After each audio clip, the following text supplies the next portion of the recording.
నమస్తే, welcome to our channel. నేను మిషాల్ని. అశోక్ గారు నమస్కారం. నమస్తే అండి. 4-5 రోజుల నుంచి చూస్తున్నాం నకిలీ మద్యం కేసుల వ్యవహారంలో చూసుకున్నట్టయితే ఈ రోజు రాష్ట్ర వ్యాప్తంగా కూడా ఎక్సైజ్ శాఖ అధికారులు తనిఖీ చేస్తున్నారు. దీని మీద మీరేమంటారు? చిత్తూరు జిల్లాలోని ఈ ములకల చెరువు ఏదైతే తమ్మలపల్లి యొక్క నియోజకవర్గ పరిధిలో ఉన్నదో అక్కడ ఉన్న పళ్ళంగా ఏది రాష్ట్రం అంతా నివిరిపోయే విధంగా ఆశ్చర్యపోయే విధంగా ఈ యొక్క మద్యం స్కామ్ అనేది, అంటే మద్యం స్కామ్ అని ఇన్నాళ్ళు మనం మాట్లాడుతున్నాం కాబట్టి ఆ పరిధిలో నేను మాట్లాడుతున్నాను. ఈ నకిలీ మద్యం తయారు చేసేటువంటి ముఠా ఎవరైతే ఉన్నారో ఆ వ్యవహారం బయటపడింది. ఆ వ్యవహారంలో 10 మందిని ఆల్రెడీ అరెస్ట్ చేస్తున్నారు. ఎవరైతే ముఖ్యమైన నేత ఉన్నారో టీడీపీ నుంచి పోటీ చేసినటువంటి జయచంద్రారెడ్డి, ఆయన కూడా అరెస్ట్ అవ్వాలా. ఆయన ఇప్పుడు ఏడున్నాడో మనకైతే తెలియదు. కానీ అసలు దీని మొత్తం గ్యాప్లో ఈ జయచంద్రారెడ్డి వెనకల ఎవరున్నారంటే పెద్దిరెడ్డి ఫ్యామిలీ ఉండదు. దాని మాత్రం ఈ వైసీపీ వాళ్ళు ఈ వైసీపీకి సంబంధించినటువంటి సోషల్ మీడియా హ్యాండిల్స్ ఎవరు చెప్పట్లా. మొత్తం టీడీపీ వాళ్ళు చేస్తున్నారంటే గుట్టు చప్పుడు కాకుండా చేసేది ఎంతసేపు అండి టీడీపీ వాళ్ళకి. ఒకవేళ డబ్బులు సంపాదించుకోవాలనుకుంటే ఒక ఎగ్జాంపుల్ చెప్తాను చూడండి. మనం చెప్తా ఉండేటువంటి జయచంద్రారెడ్డితో పాటు ఇంకా ముఖ్యమైన వారు ఎవరున్నారంటే జనార్దన్ రావు, వాళ్ళ ముఖ్య సోదరుడైనటువంటి జగన్మోహన్ రావు ఉన్నారు.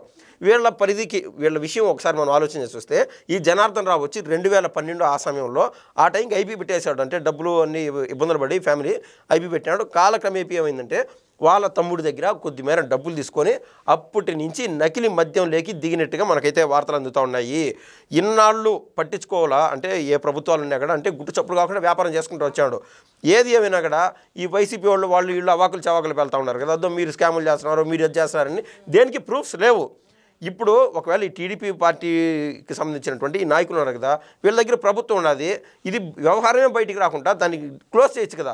గతంలో అండి వాళ్ళు చేసినటువంటి ఎన్ని స్కాముల్లో ఈవెన్ మన ఈ విడుదల రజని ఎవరినైతే ఒక పోలీస్ ఆఫీసర్ని పంపించి బెదిరించిందో గతంలో, ఏది మాకు 50 కోట్లు ఇస్తే మేము వదిలేస్తామని, అది కాస్త 5 కోట్లు దాటి 2,20,00,000 వరకు డీల్ అయింది. ఆవిడపైన కేసు పెట్టడానికి ఆయన చలపతి ఆయన బాలాజీ క్రస్టర్ యజమాని పోతే ఆ కేసు కూడా తీసుకోవాలి. వాళ్ళకి ఏదైనా నిజాయితీగానే ఉంటే అతనిపైన కేసు పడినాలా.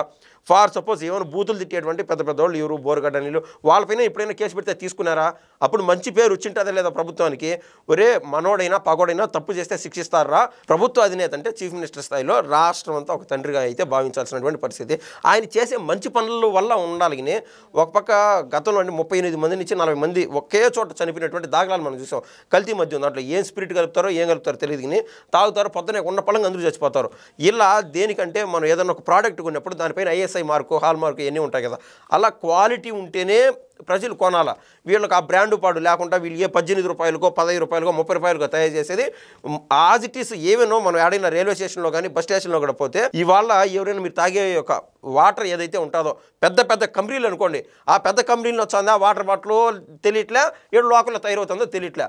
కనీసం టేస్ట్ ఉంటుంది, అంటే మినరల్ వాటర్ కొద్దిపాటి టేస్ట్ ఉంటుంది, అది కూడా లేదు. గొంతు పోయే విధంగా ఇది నీట్గానే తయారు చేయట్లేదు. మనం అయితే చూస్తున్నాం సింపుల్గా తయారు చేయడం, దానిపైన పలానా కిన్లీ అనో లేకుంటే బిస్లరీ అనో ఆ పేపర్ ఎంత పడుతుంది మహా అంటే 14 పైసలు 18 పైసలు లేకుంటే మ్యాక్సిమం 60 పైసలు పడుతుంది క్వాలిటీ పేపర్. దాని చుట్టూరు బాటలు చుట్టేసేది ఆ నీళ్ళు పట్టేసి టక్కన మూతటి కొట్టేస్తారు.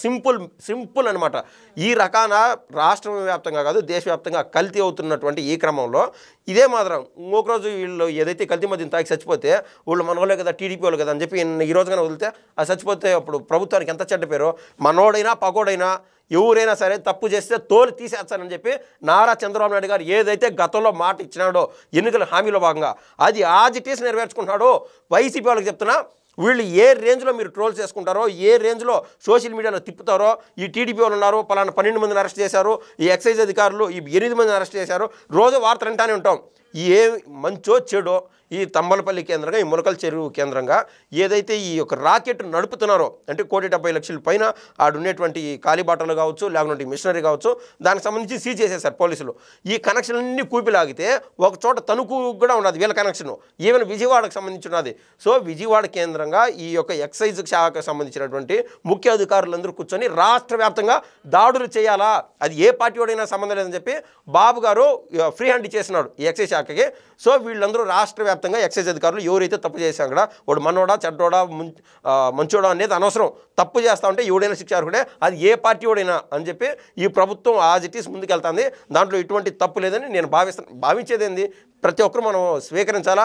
అదో టీడీపీ వాడికి అదో జనసేన వాళ్ళకి అలా అనకూడదు. అది మూలాలు నేను చెప్పా కదా స్టార్టింగ్లో. ఈ యొక్క జయచంద్రారెడ్డి అనే వ్యక్తి ఎవరైతే ఉన్నారో అతను వైసీపీకి కోవర్టు. ఆయన ఏం చేస్తున్నాడంటే ఎలక్షన్కు ముందు అప్పుడు దాకా బాగానే ఉండింది వ్యవహారం అంతా. ఎలక్షన్లో ఏదైతే ఒక లాస్ట్ పీక్ డేట్ అయిపోతుందో అప్పటి నుంచి ప్రచారానికి గడపాల. అక్కడ ఎవరు గెలిచారు? పెద్దిరెడ్డి రామచంద్రారెడ్డి వాళ్ళ తమ్ముడైనటువంటి ద్వారకనాథ్ రెడ్డి గెలిచాడు. ఆడ 11 సీట్లు ఎమ్మెల్యేల సీట్లు గెలిస్తే ఈ ద్వారకనాథ్ రెడ్డికి ఫ్రీగా ఎమ్మెల్యే సీట్ అంటే ఎలక్షన్కు ముందే ఆయన గెలిచేట్టు తీర్మానం అయిపోయింది. ఆ రేంజ్లో అంటే అంత మోసం చేశాడు టీడీపీని. ఇట్టా తోడంట ఇంక టీడీపీ వాళ్ళకి అని చెప్పి మనం అందరూ ఎవరైనా సరే హర్షించాలా. సో అతను వైసీపీ వ్యక్తి. ఆ మూలాలు ఎవరికి స్నేహాలు ఉన్నా వైసీపీ వాళ్ళు కావచ్చు, టీడీపీ వాళ్ళు కావచ్చు, చట్ట చేస్తే శిక్షింపడాలని నేనైతే కోరుతున్నాను. మరి వైసీపీ వాళ్ళు పదే ఇప్పుడు విమర్శిస్తున్నారు. గత 5 సంవత్సరాలు వాళ్ళు చేసింది పక్కన పెట్టేసి ఇప్పుడు జరుగుతున్న విషయంలో నకిలీ మద్యం వ్యవహారంలో వైసీపీ వాళ్ళు ప్రతి ఒక్కరు విమర్శిస్తున్నారు. నిన్నటి కూడా జగన్మోహన్ రెడ్డి ఒక ట్వీట్ చేశారు. ట్వీట్లో కూడా ఇప్పుడు ఆ పైసలు డబ్బులు మాత్రం ఎవరి జేబులోకి వెళ్ళని వ్యాఖ్యలు చేస్తున్నారు జగన్మోహన్ రెడ్డి. ఎలా చూడాలి? ఓకే, ఇది కోతికి కొబ్బరి చెప్ప దొరికినట్టు లేకుండా అంటే కోతి పుండు బ్రహ్మాండం చేస్తారు అంటారు ఒక యాసలో. దాన్ని ఏమంటారంటే ఒక తప్పు జరిగినప్పుడు ఈ పోలీస్ అధికారులు వాళ్ళని చట్టం పరిధిలోకి తీసుకెళ్ళినారా, వాళ్ళని అరెస్ట్ చేశారా అవి చూడండి ఫస్ట్ ఆఫ్ ఆల్. అది చూడకుంటుందో వాళ్ళు వదిలేశారు వీళ్ళు వదిలేశారు అంటే లేని అభూత కల్పన కల్పించకూడదు. ప్రతి ఒక్కరు ఈ కేసులో ఎవరైతే ఉన్నారో ప్రతి ఒక్కరిని కూడా అరెస్ట్ చేసే క్రమంలో ఎక్సైజ్ అధికారులు ముందుకెళ్తున్నారు. దాంట్లో తప్పే ఉంది. గతంలో నాయన ఏ రేంజ్ అండి వాళ్ళు చేసింది. ఇప్పటికీ ఆ కేసు పూర్తి స్థాయిలో పోలీస్ అధికారులు కావచ్చు, సిట్ అధికారులు కావచ్చు బయట పెట్టలేకున్నారంటే మద్యం స్కామ్కు సంబంధించి దాన్ని ఎంత వ్యవస్థీకృతంగా చేశారు. డబ్బు హ్యాండ్లర్లు కావచ్చు, ఈవెన్ తుడా వాహనాలు వాడడం కావచ్చు. అంటే తుడాకి దేనికి సంబంధించిందంటే ఈ తిరుపతికి సంబంధించినటువంటి దేవుడికి టీటీడీలో ఫండ్స్ కూడా వస్తాయి ఈ తుడాకి. ఇటువంటి డబ్బులు దేవుడికి సంబంధించినవన్నీ నువ్వు మధ్య స్కాముల్లోకి వాటిలోకి వాడినావు. నువ్వు ఇప్పుడు ఏదన్నా నువ్వు చేసినటువంటి స్కాము కొద్ది రోజులు జనాలు అంటే పబ్లిక్ డొమైన్లో కావచ్చు, ఇది ప్రజా కోర్టు అంటారు. అంటే దీనికి చట్ట పరిధి లేకున్నా కూడా ప్రజలు మనసులో ఏదైతే ఉంటుందో ఇంకా జనవరి ఫిబ్రవరిలో ఇంకా స్థానిక ఎన్నికలు ఉన్నాయి. వాళ్ళకి ఇది ఒక అద్భుతమైన అవకాశం వాళ్ళు ఫీల్ అవుతున్నారు. కానీ మంచి మనసుతో నిండైన మనసుతో సహజంగా అంటే ఒక లాజిక్ ఏంది. ఇప్పుడు టీడీపీ వాళ్ళు అనుకోండి, నేను ఒకవేళ టీడీపీ వాళ్ళకి చనిపోయారు సార్ నేను వీడియో చేయాల్సిన పనిలే.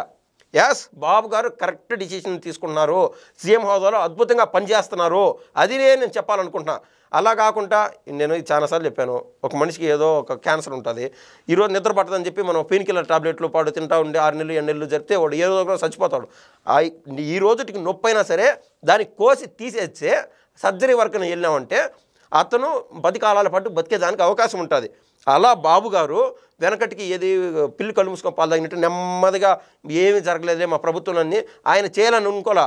ప్రజలు మనసులో ఏదైతే వాళ్ళకి చాలామందికి తెలియదు నలుమూలలా బాబు గారు క్విక్ డిసిషన్ తీసుకొని పోలీసు వాళ్ళకి అప్పచెప్పడం వల్ల అందరికీ తెలిసింది వాళ్ళు టీడీపీ వాళ్ళ లేదంటే ఎవరు అనేది బాబు గారు వల్లే తెలిసింది. ఈవెన్ గతంలో నాకు ఈ ఇష్యూ చూస్తూ ఉంటే గతంలో పవన్ కళ్యాణ్ గారు సీజ్ ద షిప్ అనే కాన్సెప్ట్ ఈవెన్ దేశం అంతా ట్రెండ్ అయింది ఒకనొకటి ట్విట్టర్లో. వాళ్ళు టీడీపీ వాళ్ళు ఉన్నారా, జనసేన వాళ్ళు ఉన్నారా, వైసీపీ వాళ్ళు ఉన్నారా పక్కన పెడితే ఈ ప్రభుత్వంలో పలానా తప్పు జరిగిందని వీళ్ళు ఏది నేను చెప్పినట్టు కోతి కొబ్బరి చెప్పు దొరికినట్టు ఏమో మీరు తప్పులు చేస్తారా చెప్పేదానికి ఆస్కారం ఉంటుంది వైసీపీ వాళ్ళకి. మీరు చెప్పుకున్నారు ఈ ప్రభుత్వంలో తప్పులు జరుగుతున్నాయని, ఆ తప్పుని పోలీసు వారు చట్ట పరిధిలోకి తీసుకొని వాళ్ళు అరెస్ట్ చేస్తున్నారా లేదనేది మనం చూడాలి. సో పవన్ కళ్యాణ్ గారు కూడా ఎవరైనా తప్పు చేస్తా ఉంటే ఉపేక్షించలేదో వాళ్ళని లాగినారు బయటికి. ఇప్పుడు ఇంకా టీడీపీకి సంబంధించినటువంటి ఎవరైనా ఉన్నా కూడా వాళ్ళు తప్పు చేస్తే వాళ్ళని లాగి చట్ట పరిధిలో అప్పచెప్తున్నారు. ప్రభుత్వం అద్భుతంగా నడుస్తుంది అనే దానికి ఇదే ఉదాహరణ అని నేను చెప్తానండి. Thank you. ధన్యవాదాలండి.